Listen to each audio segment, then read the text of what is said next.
Hi, sweet souls. This is Abby from AV Tarot Reading, and I'm so excited. Today's Halloween.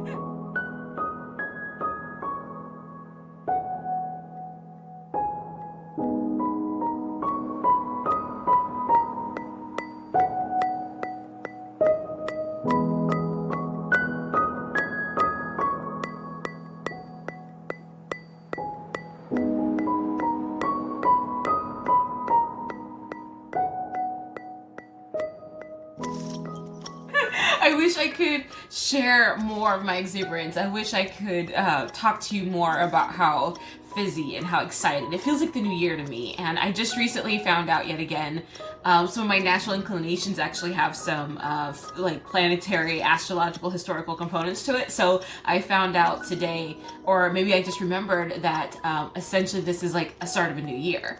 On the wheel of the year, this is the start of a new year, and I'm thrilled, and it feels like, you know, you're nesting, it feels like you're composting, it feels like you're doing last harvest so that you can sow the seeds. You can sow the seeds that you're going to be taking with you into your next adventure for the next couple months until spring pops out. So it's like we're doing the foundational work now so that come spring, oh my god, things are amazing, things are beautiful, things are glorious and punching out of the ground. Anyway, can you tell I'm busy? Buzzy and busy. Anywho, so today what my game plan is to share with you a new moon my goal today is to share with you a full moon reading. This is a full moon reading I designed in my what's going to be the first edition, or first volume of the Cycle of the Moon readings. It's a collection of spreads that I designed for each full moon in a calendar year, in a 12-month calendar year. But for this moon, because we're dealing with so much change, we're dealing with so much flux, I wanted to perform this reading, which is, what is this? Coping with change. A spread I designed called Coping with Change, and it has a lot of cards, but technically it's a 5-question spread. The first question is, what is our current situation? And this is a community reading, so I'm going for ours, I'm going for us kind of on a, I'd like to say global, but I understand that my global perspective is going to be different than somebody else's global perspective. So this is like trying to account for anyone that may come in contact with this video. So that's question number 1, is what is our current situation? Question number 2 is, what are we struggling with? Where are our struggles at? Question number 3 is, what can I do to feel better now? What can I do to feel better? Question number 4 is best steps moving forward. What are the best steps we can take now moving forward? And then question number 5 is our ultimate outcome. What can we expect? What is our anticipation? What is beyond the bend? And sometimes that brings up a lot of the anxieties that we have, is just directly what's beyond the bend. So I'm going to move this camera to above head and we'll perform it for you. Alrighty, I can't wait. See you in a sec. Oh my gosh! Thought I did it right. Be real. These days, I'm gonna get this right, I promise. Alright, hello darling faces. I can't wait to get started on this one. Just to show you again, in case for some reason I cut this off in some way, shape, or form. This is the Coping with Change tarot spread that I designed as part of my Cycle of the Moon tarot journal. This is on page 10. If you happen to have a copy of the journal, you can do this with me. You can use it as a jumping off point for maybe some of the journaling or the processing work that you're doing under this new moon. Excuse me, full moon. Under this full moon. Oh my gosh. So the reason that I keep thinking it's a new year, that this is what it feels like to me. It feels like it's a new year. It feels like it's the beginning of something new. The new month is coming up here soon. But this is the blue moon. So this is the second full moon in a calendar month. And this is a full moon and not a new moon. But I apparently can't keep my wits about myself. So I'm just going to keep buzzing and fizzying and getting super excited. So I'm going to be using my Bonestone and Earthflesh tarot just to kind of add a little something different to this work, to this mix. So we are going to shuffle in And I think I'm going to open session with my bell because I haven't had the opportunity to record with it yet. I'm going to see how it works. And then we're just going to hop in. Please forgive my coffee. It is, it's giving me life right now. It's giving me life. Okay. So this is a general reading for my tarot community. And what we're looking for this full moon is how to cope with the changes that is going on around us. And this doesn't just mean politically, but this also means personally, internally. There's a lot of change that is happening naturally outside our windows. So let's get a little assistance in coping with that change. Let's get a little assistance with coping with that change. So this is a lengthier spread in regards to how it was designed lengthwise, and my table is more this way, than it is depth. So I'm probably going to lay it out in sections just to kind of keep the flow of this going. Okay. Coping with change. That's a good place to start. Take a second to use my bell. Something I love about this bell in particular, the tone just makes me feel glorious. So I always make a point of using it in opening session with it.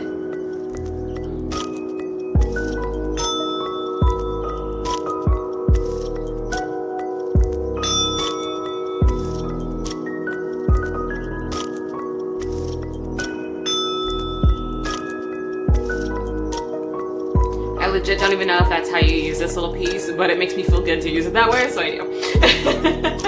The things you do because it feels amazing. We just go with that. We just go with that.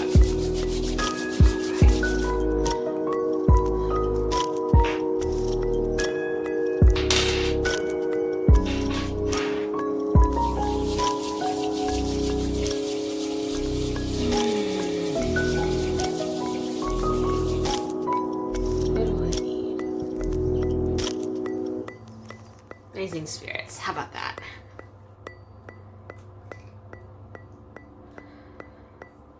This is an oil from Witch's Moon called Raising Spirits. It has a minty kind of undertone to it. And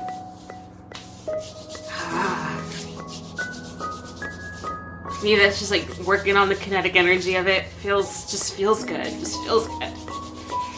Alright, coping with change. Let's get in here. Okay. What is our current situation? Here we go. Let's deal off the top. What is our current situation? Card number 1, card number 2. What am I struggling with? What are we struggling with? It's card number 3. I'm gonna put that here for now. What can we do to feel better? This is 3 cards. What can we do to feel better? Best steps moving forward. 1, 2. Our ultimate outcome. Card number 5. We're gonna put this off to the side here. And if you don't know me by now, I love to start with the shadow side of the deck, and that just kind of gives me a peek, kind of gives me an overall outlook as to what is going on in the entire collection, in the entire spread. I think I might have dealt my entire thing backwards, so I will not be reading reversals. I will be reading these right side up, so I'll be flipping all the cards if they do show up reverse.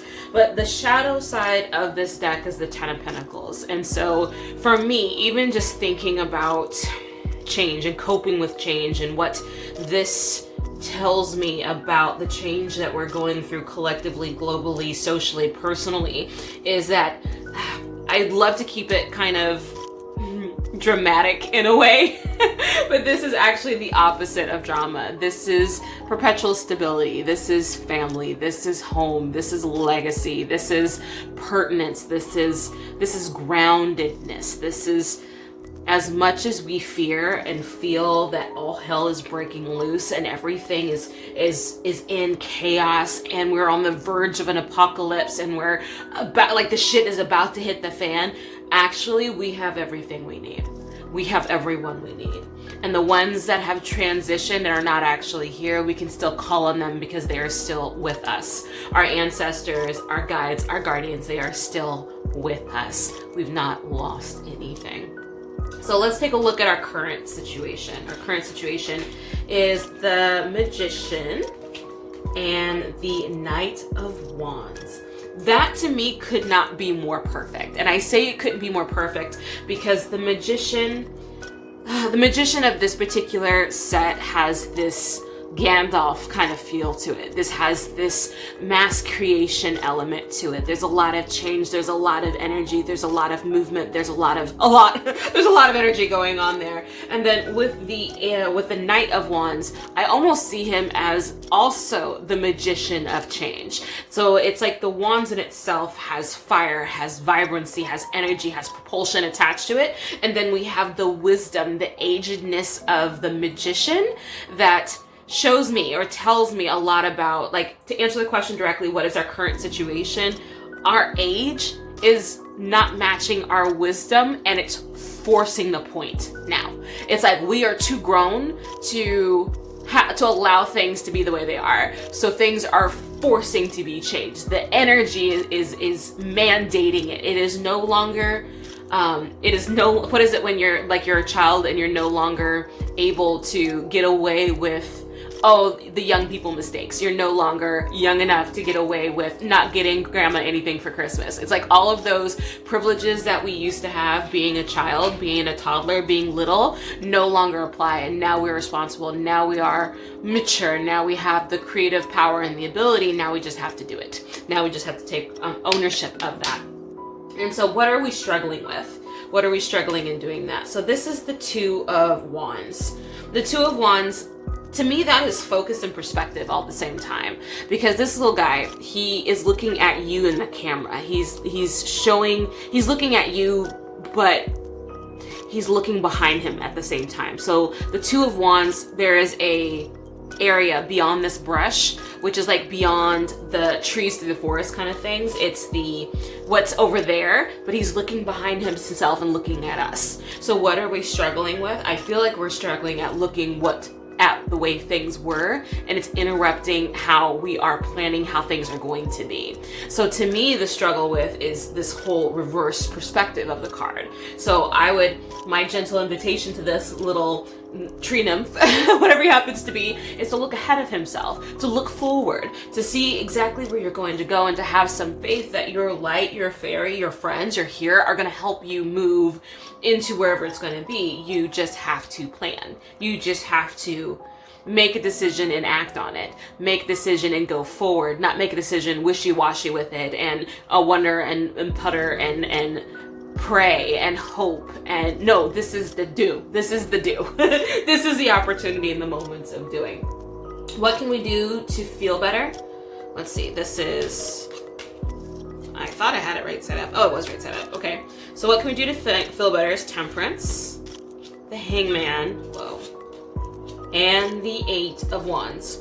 So I love this. I'm loving what I'm pulling here, because for me, Temperance is the perpetual state of finding the right ingredients, using the time that you have to try this and try that. Try what works, try what doesn't. Try what you've never thought before. Ask somebody for assistance. So it's this back and forth, this ebb and flow, this finding the right ingredients, this alchemy of going back and forth and figuring it out.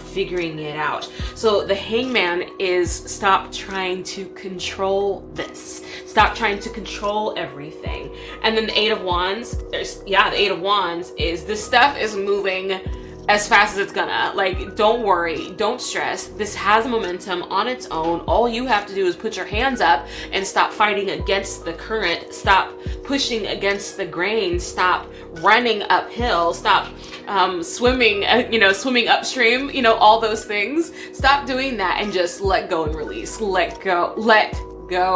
How you can feel better? Take a step back and let go. Even if it's just for a day, because for some reason you feel like you can't let go forever, understood. You feel like you can't let go ever, understood. You can let go for about 20 minutes today. That is something that you can do, because the Eight of Wands is telling us that this has a momentum of its own, and the sooner you get out of the way, the less you'll be run over by it. So just allow things to be. Allow whatever it to be will be, because you really don't have much of a choice in it anyway. So the way that you can begin to feel better is find the right ingredients, try things that you haven't done before, and the same time try, but also release and let go. So maybe something that you haven't tried is actually just sitting this one out. Sit down for a little bit, make your decision, make your choice, then sit down and see what unfolds, see how it unfolds, because you can't micromanage this into fruition anyway. And then the 8 of Wands all together, just accumulating. There's a lot of energy here. There's a lot of energy everywhere right now. So just let it do its thing. Let it do its thing. All right, so for question number 4 is best steps forward. What are the best next steps forward? Okay. Best steps forward, I have the 10 of Wands along with the 9 of Swords. These two are often perceived as hard cards. Hard to look at, hard to deal with, hard to be around. But these hard cards have an undercurrent to them. Or at least that's my impression of them.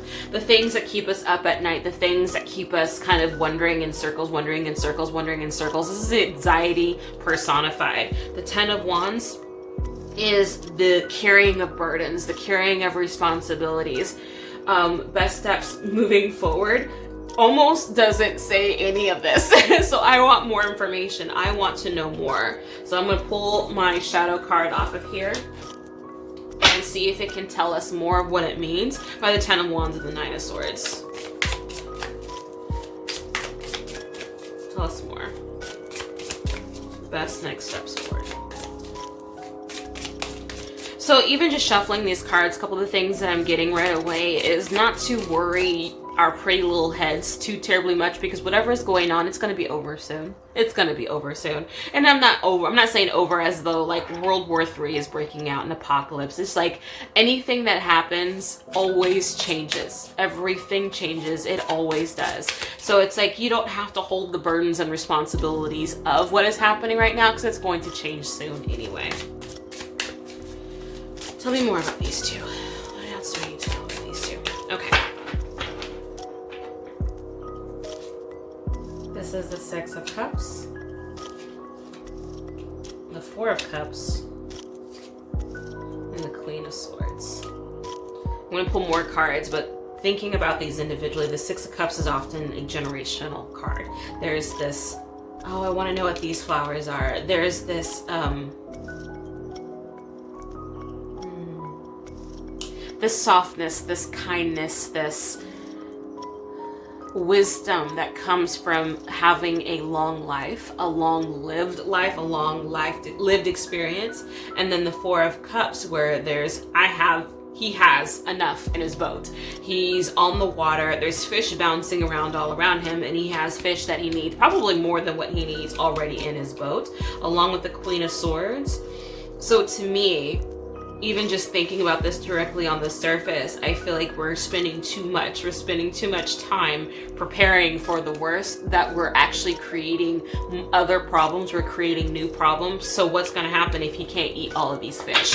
Then he has a problem with rot, with smell, with decay, with waste, with all these other things. The Queen of Swords is often the wisest of our group, and so she has a ton of wisdom, a ton of energy, a ton of clear, concise, deliberate action that we can take so long as we tap on her.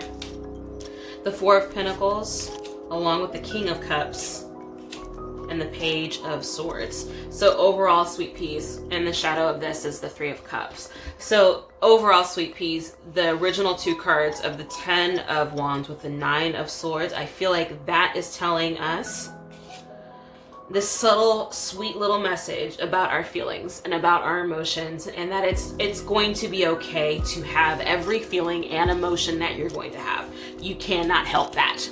What you can help is how you behave and how you act. And by that, I mean, you don't have to prepare for World War III. You don't have to prepare for moving to Canada. You don't have to prepare. What you do need to prepare is prepare for a biological winter. It's getting cold. So are your windows sealed?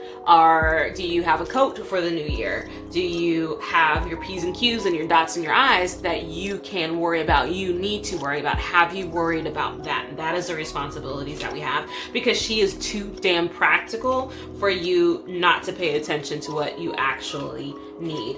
The King of Cups is the master of emotions, with the Four of Pentacles being kind of the miser. She is the one who holds on to resources and holds on to the monetary end of things. So it's like, if you're worried about your finances, if you're worried about your money, honey, there is other things in this existence to worry about. Well, right now, how much money you have in the bank isn't the biggest one. Maybe shifting our focus into more education, more knowledge, more learned information. Because the Page of Swords is that new brain. He is that new mind. He is learning. He is gaining information. He is gaining knowledge. Why not tap on that? Why not educate yourself on the thing in which you're kind of worried about? If you're worried about your finances, pick out a Dave Ramsey financial book. If he's not your guy, Susie Orman. If he's not she's not your person, maybe Tony Robbins. There's a million other people that way, and they will teach you the basics of your foundational educational knowledge that maybe we missed. If you're worried about your household, if you're worried about your family, if you're worried about your personal psychology, pick up a book. Pick up a way of knowledge. Pick up a YouTube video that can tell you some information. So instead of wallowing in this existence of perpetual anxiety, do something about it. Do something about it. Do something about it. So the ultimate outcome, let me pick these up and put them under our sweet friends here. Our ultimate outcome is the Knight of Swords. The ultimate outcome is our Knight of Swords. This Knight of Swords is an adventurer, and there's a owl in that sword. So to me, there's some wisdom attached to this particular sword. Is this a horse? Yeah, she's sitting on a horse. So she is progressing forward. She is moving forward. So to me, our ultimate outcome is that things are always going to continue. Life has made it here so far. You already have 100% success rate of life. You're already living. You're watching this now. You already have that success rate. So, hun, what's going to happen is more of what's going to happen, regardless of what the actual, like, nuts and bolts of it is. So I know everyone who's watching this has a particular situation, has a particular thing that's going on for them. I understand it, and I hold your hand through it. However, honey, if we think about it 2, 3, 4 years from now, you'll be able to look back at this and see and understand we just needed a breath to get our mind clear, to get our mind right, and to allow some of the stress that we've put on ourselves to liquefy, relinquishing, and go away. So overall, looking over this entire spread, what I'm seeing a lot of is wand energy, which is about action and initiation and start and do.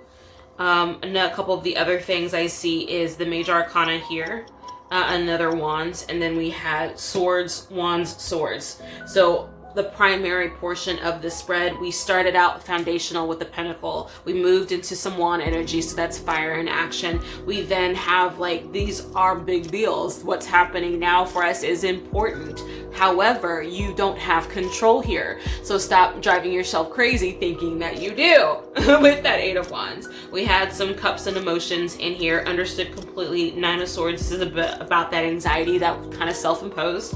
But the end result, the ultimate outcome, is the Knight of Swords. That's not a tower. That's not a 10 of Swords. This is the ultimate outcome being things are continuing to move. Our thoughts will continue to evolve, shift, and change. The sun is going to continue to rise. The world is going to continue to spin regardless of your particular situation. Regardless.